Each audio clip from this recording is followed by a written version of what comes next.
Hey everyone, happy Wednesday to you. It's Wednesday, February 13th, and I just had a little break in my appointments. Thought I would do another quick video to talk about rule number 2 to the college funding process, and that is to use other people's money. For those of you who don't know me, my name is Lance Morgan, founder and owner of College Funding Education, as well as the author of the Retirement Scholarship Strategy.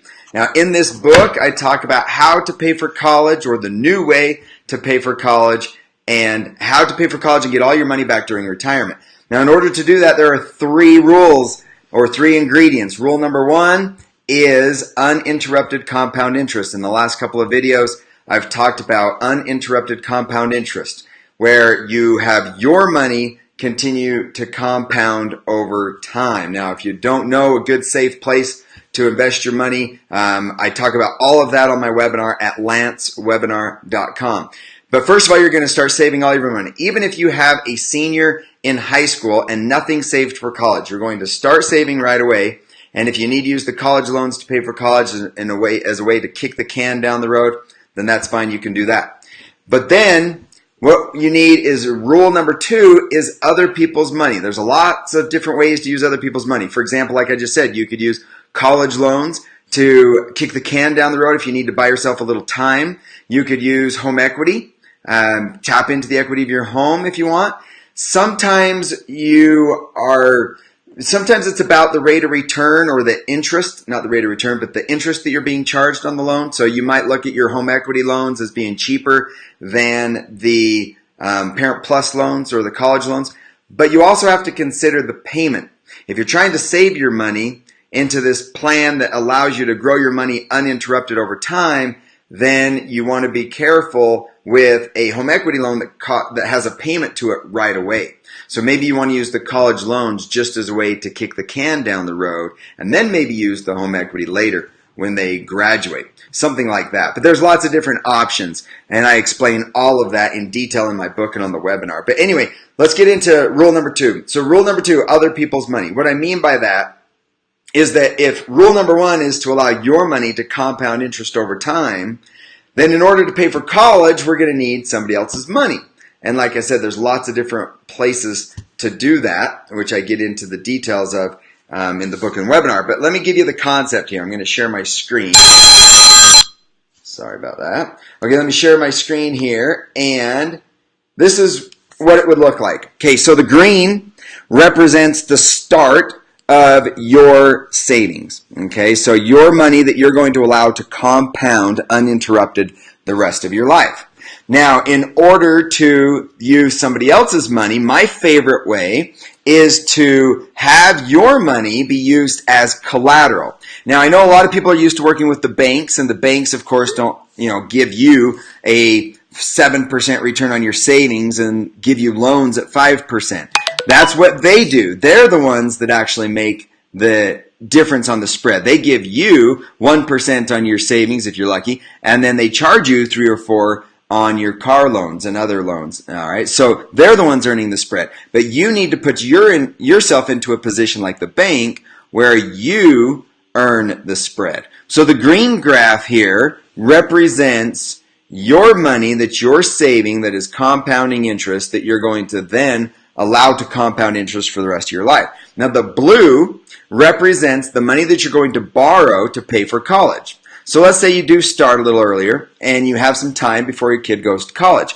You're going to start saving your money into this account, and then you're going to use that money as collateral and borrow the financial institution's money at a lower rate than what you're earning on your money. All right. Now then there are 2 options. If you allow your money, let me hit the next here. There we go. Option number 1 is you pay back that money. Okay, you can see that you borrowed money for 2 years and then or 4 years, and then you pay it back over time. That's option 1. Option 2 is that some companies will actually allow you to borrow the money without making any payments and just allow that money to accrue interest. Now, as long as that money is accruing interest at a lower rate than what you're earning on your money, that's how you end up getting all your money back for retirement. So all the money that you need to pay for college could literally come back to you because of the spread. Think of it like two cars driving across the country. One car is driving at an average of 70 miles an hour. Maybe they kind of fluctuate. They don't have their foot on, they have their foot on the gas and they don't use their cruise control. So it just kind of fluctuates, but it averages around 7%. Let's say another car puts the cruise on at 50 miles an hour. Well, you can see the green graph is kind of like the car that doesn't have the cruise control on. The green graph is where your money is cruising along at, let's say, an average of 7%. So you've got the car going 70 miles an hour on average. The blue represents the car with the cruise control on at, let's say, 5%. Let's say you get a loan that is fixed at 5%. And then that money that you owe the financial institution is just going to accrue at 5%. But even if you don't put any more money in, even if you just let the blue graph accrue interest and the green graph accrue interest, eventually the gap between those two will be big enough to get all of your money back for retirement. Okay, that's rule number 2, is use other people's money. Preferably, use somebody's money that gives you this flexibility that allows you to either A, pay it back, if you had extra cash flow to pay it back, or B, allow you to borrow the money and just let it accrue interest so that you're not, limited or required to have a payment plan. So just some things to think about, just a visual to look at so that you can see how this works. Once again, you want to have your money compounding interest. All right, now let me come back over here. All right, so if you want to learn more about this, you can either A, pick up my book, The Retirement Scholarship Strategy. It's an easy read, and there's lots of graphs that show you exactly how to do it. It's not a sales pitch. It is very, very detailed. Or you can also watch one of our webinars at lancewebinar.com.